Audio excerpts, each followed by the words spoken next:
This all-new EV has been a strong talking point for many reasons, because despite only just landing into the UK car market, it is already an award winner. Yet with it sharing so many similarities to its lineup counterparts, some people are questioning, is it really necessary? But before I answer that question, let me first introduce you to the all-new Kia EV4, which I would kind of describe as the EV3's younger, cooler sibling, because with this rather rugged yet modern look, the fact that it comes in a hatchback and fastback variant, the EV4 could really be a standout contender in the UK EV market. Yes, it might look fairly familiar. Yes, it might not have too many dissimilarities to its EV3 counterpart, but on the whole, this could be an incredible electric vehicle to own. And in this video, we're going to be talking about the price, its practicality, what you get from the base spec, and how this performs out on the roads. First things first, what do you get with the EV4 when it comes to its design? Well, Kia described this as part of their opposites united look. And I can kind of see where they're coming from, especially in the fastback variant of the EV4 that rather looks like a hatchback from the front, yet from the side kind of looks like a sporty saloon. As for the actual design, and it kind of looks like the EV3 and EV6 have just gone like that, because you get this sloping down bonnet which gives it that sporty presence of the EV6, yet from the side and back it kind of looks chunky, it looks rugged like the EV3. Yes, the LED headlights and daytime running lights are kind of carbon copy of what you see on the Sportage, what you see on the EV3, with that sort of panelling and the way it hugs the body all the way down. You have a nice front bumper, something which you kind of don't see too often on an EV. A lot of the time it's rather flush. This kind of looks like a front grille of old and kind of what the car world's been missing. So on the face, it looks good. As for alloy wheels, well, from standard on the Air model, you'll get 17-inch alloys. On any of the others, you'll be upgraded to 19 inches. In short, it's modern, it's premium enough, it avoids that awkward SUV styling that a lot of new EVs fall into. It's not a shouty, sci-fi looking machine. It gives off an I'm an EV owner and I'm a grown-up type of vibe.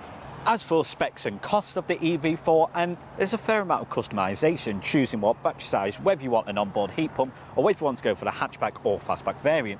So I'll try and keep it simple for you. The base spec, the Air, starts at just under £35,000 and you get the option of a 58 or 81 kilowatt hour battery with an electric range of either 273 or up to 388 miles respectively, what battery size you get. Next up is the GT line, just under 40,000, and actually the fastback GT line is pretty much the same. Both offer around 380 mile range and 0 to 60 in 7.9 seconds. Both the EV4 hatchback and fastback GT Line S will come in at around the £45,000 mark, offering the same performance, same powertrain and same mile range. All of them specs and both of them battery sizes utilises fast charging, meaning you can get from 10 to 80% in just half an hour.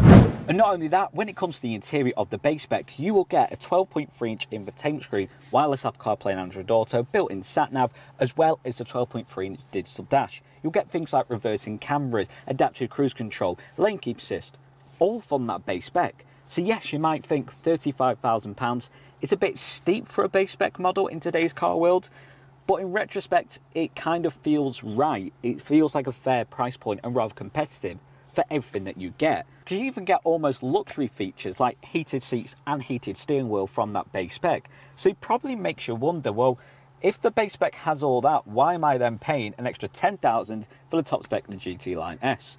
Well, let me tell you, because with the GT Line S, the top spec, not only will you get a rather premium and bougie looking interior, this two-tone paint, 3-spoke steering wheel, you also get rather luxury features like memory function seats with relaxation modes. You also get rear heated seats, power tailgate and self-parking feature, and not to mention 360 parking camera. But specs and features aside, the EV4 kind of feels like a carbon copy of the EV3 in the sense that it's not an excessively large hatchback, so it's had to utilise its space well in the interior, and it's definitely hit the nail on the head with that regard, because you get this floating centre module which not only has a good amount of storage there, it's kind of, some hatchbacks will only have that storage. You get 2 cup holders down here, a big pad for wireless phone charger. If you go for the base spec, it doesn't come with wireless phone charger, then there is a USB-C port down here, but then you get this massive pocket under here. So much storage. Even the door bins has a decent amount of space.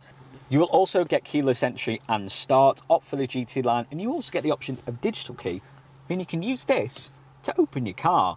Now that links with the Kia Connect Services app, which actually comes from the base spec of 7 years free, which means in infotainment you get access to YouTube, entertainment, games, and also keep up to date with your favourite football team. And I feel like comfort is very much a strong point with the EV4.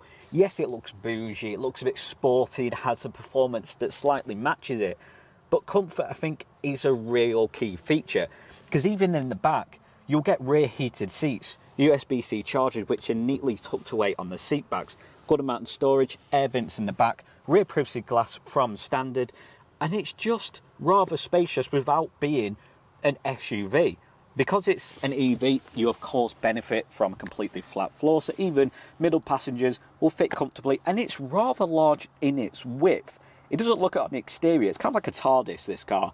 Sitting here in the middle, I know I'm not an excessively large bloke, either that way or that way, so obviously 3 of me will fit comfortably, but I still think 3 normal sized 26-year-olds would still fit comfortably in the back. You can get things like fold down armrests, 2 cup holders, which nice and sturdy, gives you a great view up ahead.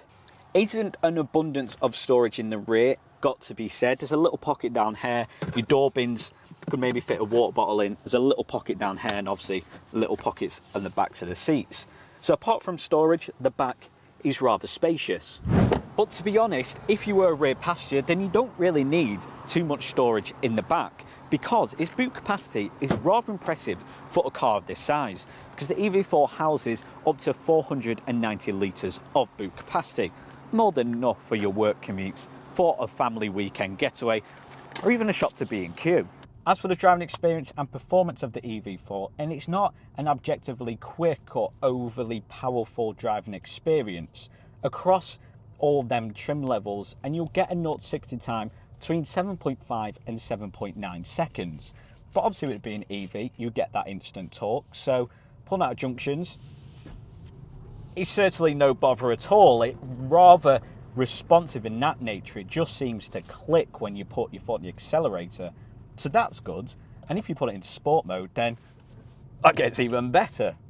And with that custom driving experience, then you can change its performance. You can change how stiff you want the steering, if you want it more light to go around corners, or if you want a more rigid and firm driving experience, then you can do that in this EV. So you might look at them performance stats and think 7.5 to 7.9 seconds is kind of the mid to low range when it comes to performance stats across the EV market in the UK. But I don't think you'll notice that when you're driving. As I said, it kind of feels a lot quicker than that. It is rather responsive in that sense. And it kind of shares a lot of similarities with the EV3. It's pretty much the same type of performance, has the same feel, except you just feel a bit sporty. You sit a bit lower down out on the roads, and if you change them steering settings and have it a bit firmer, then it does feel like you're driving more of a sporty hatchback than a comfort and relaxing one. I feel like the EV3 is built for smooth, calm, premium driving experience. This does feel a bit more fun. But what I like most about the EV4 isn't necessarily its actual performance and how fun it is to drive. It's the actual feel of it, and it's kind of what you'd expect from modern day Kias, and especially their EV range, because it's not got so much tech that all of a sudden you're overwhelmed and you kind of don't know which way to turn when you just want to put on a heated seat. And it doesn't have all them bells and whistles of having an onboard voice assistant that will open a window for you. It still feels like the interior of a 6-year-old car whilst also looking modern. I'm not saying that in the bad way, because it still has that practical nature and essence of it just being a car. You have standalone dials as well as being able to change climate on the screen, and also on that separate module for your climate controls. The fact that heated seat and steering wheel is on your door and you don't have to fight round here. It's not a button down here where your drive mode selector is right slap bang in the middle of your steering wheel. So everything about this interior is kind of having the driver at the forefront of their minds when designing this car, because it's not just there to look pretty, it's not just there to look Instagrammable. This car's here to be driven and to enjoy and to find ease out on your drive, because it comes with adaptive cruise control, lane keep assist from that base spec, as well as blind spot detection, hill start control, reversing cameras. So all them features are what some manufacturers might consider a luxury and maybe bump the price up to house them, because the adaptive cruise control and lane keep assist are what Kia likes to call smart, and they are very smart. They put them on together and they kind of makes the car drive itself. So then here's 4 things that I love about the EV4. The first being its side profile. This is the hatchback variant, not the fastback. The fastback goes even further back here and has a rather sporty back end. But even still, it has a standout look to it, because it's not a regular looking hatchback. It's not an awkward compact SUV that's trying to look a bit sporty. It looks smart, it looks something different, and I just really like it. The second being the alloy wheels. These are the 19 inches you get with the GT line spec, and looking at them, you might think that these were an added extra that cost an extra £1.50. These are what you get from that mid-spec, and I just think they're rather standout. The third being the face design of the EV4, because when Kia announced that they were bringing out this model and they released them CGI images, I thought it looked a bit awkward. It looked a bit dopey, the way the bonnet kind of just drops down into this front segment. But in actual matter of fact, it looks pretty good, and I stand corrected. It is a good looking car. And last but not least, the thing I love most about any Kia model, their innovative, thought-provoking and rather signature cup holders. I just love these. They're just so simple yet so effective. You've not got a cup to store, put them away, then push. I just find it so satisfying. I remember when I owned a Kia Picanto in 2021 and it had them, and I still got the same amount of joy as I do now. And I think I get even more now because the tech has massively advanced from a 2021 Kia Picanto, may I add. But that has still remained. So it goes to show that that is actually a really good feature. So then, there you have it, the all-new Kia EV4. Now it may look like the EV3 and EV6 have gone on honeymoon and popped out this, because it shares so many similarities. But ultimately, I think the EV4 deserves the right to be a standalone vehicle. It's a smart looking and smart driving, almost large hatchback. It looks good on your drive, it looks good on the road, it performs well out on the road, and you actually get a lot of value for money.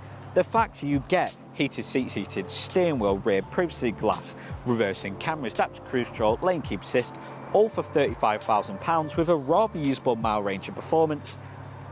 No wonder it's won an award already. And if you want to find out more about the EV4 or any of its EV counterparts, then contact Glyn Hopkin Kia.